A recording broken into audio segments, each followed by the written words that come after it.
ഒരു മഴത്തുള്ളി ഏത് കടലിലാണ് ചെന്ന് ചേരേണ്ടതെന്ന് തീരുമാനിക്കുന്നത് ആ മഴത്തുള്ളിയല്ല, ആ മഴത്തുള്ളി വീണ കുന്നിന്റെ ചെരിവ. വയനാട്ടിലേക്ക് പേരിയച്ചോരം വഴി പോയിട്ടുണ്ടോ? അങ്ങനെ പോകുമ്പോ പോന്ന വഴിക്കെല്ലാം മയിലിനെ കാണാം. 28-ാം മൈല്, 29-ാം മൈല്, 32-ാം മൈല്. ആ 32-ാം മൈലെത്തിയ പിന്നെ കുന്നിന്റെ മോന്തായത്തിലെത്തി, പിന്നെ അങ്ങോട്ടുള്ള ചെരിവ.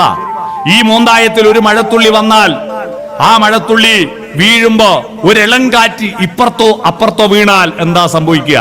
ഇപ്പുറത്ത് വീണ മഴത്തുള്ളി ഒഴുകിയിട്ട് 28-ാം മൈല് സെമിനാരി വില്ല വന്ന് വെള്ളറ കോളനി വഴി ആ ഉരുൾപൊട്ടൽ നടന്ന സ്ഥലത്തൂട്ട് നെടുമ്പ്രഞ്ചാല് പൂളക്കുട്ടി വഴി ഒഴുകിയിട്ട് അത് നേരെ തൊണ്ടി പാലത്തിന്റെ അടിയിലൂടെ, പേരാവൂർ പാലത്തിന്റെ അടിയിലൂടെ നേരെ കൊട്ടിയൂർ ബാവലിപ്പുഴയായി ചേർന്നിട്ട് ഓടക്കടവ് പുഴ വഴി ആറളം പുഴയായിട്ട് പാലപ്പുഴയും ചേടിച്ച് പിന്നെ ഇരിട്ടി പാലത്തിന്റെ മേലെ വെച്ച് കൂട്ടുപുഴയായി ചേർന്നിട്ട് പാലത്തിന്റെ അടിയിലൂടെ പടിയൂരിന്റെയും എടക്കാനത്തിന്റെയും മധ്യത്തിലൂടെ അത് പഴശ്ശി ഡാമും കടന്ന് ഇരിക്കൂർ മാമാനത്തമ്പലത്തിന്റെയും നിലാമുറ്റം പള്ളിയുടെയും പിറകിലൂടെ ചേടിച്ചേരി കടവും മുനമ്പം കടവിൽ വെച്ച് ശ്രീകണ്ഠപുരം പുഴയായി ചേർന്നിട്ട് നണിച്ചേരി കടവും കടന്ന് പറശ്ശിക്കടവിന്റെ മുന്നിലൂടെ കാട്ടാമ്പള്ളി വഴി വളവട്ടണം പാലത്തിന്റെ അടിയിലൂടെ അങ്ങ് മാട്ടൂലിന്റെയും അഴീക്കൽ ഫെറിയുടെ ഇടയിൽ അറബിക്കടലിൽ ചേരും ഒരു തുള്ളി.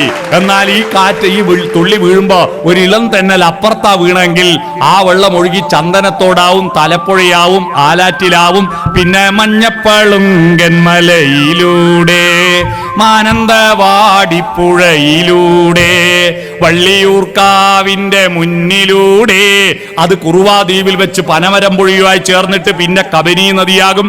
കബനി നദി മാവിലാന്തോട്, പഴശ്ശിരാജ വെടിയെ മരിച്ച മാവിലാന്തോടുമായി ചേർന്നിട്ട് കർണാടകത്തിലെത്തിയ കാവേരി നദിയാവും. മൈസൂര് കണ്ണമ്പാടി അണക്കെട്ടും കടന്നിട്ട് ഹൊസൂര് വഴി ഒഴുകിയിട്ട് തമിഴ്നാട്ടിലൂടെ കാവേരിപ്പൂം പട്ടണം എന്ന് പറയുന്ന തുറമുഖ പട്ടണത്തിൽ വെച്ച് ബംഗാൾ ഉൾക്കടലിൽ ചേരും ഒരു മഴത്തുള്ളി.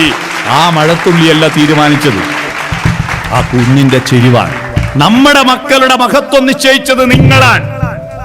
നിങ്ങളുടെ ഒരു തട്ട്, ഒരു നോക്ക്, ഒരു വാക്ക് ഒക്കെയാണ് അവരുടെ സ്വഭാവ രൂപീകരണത്തിന് നിമിത്തമായത്.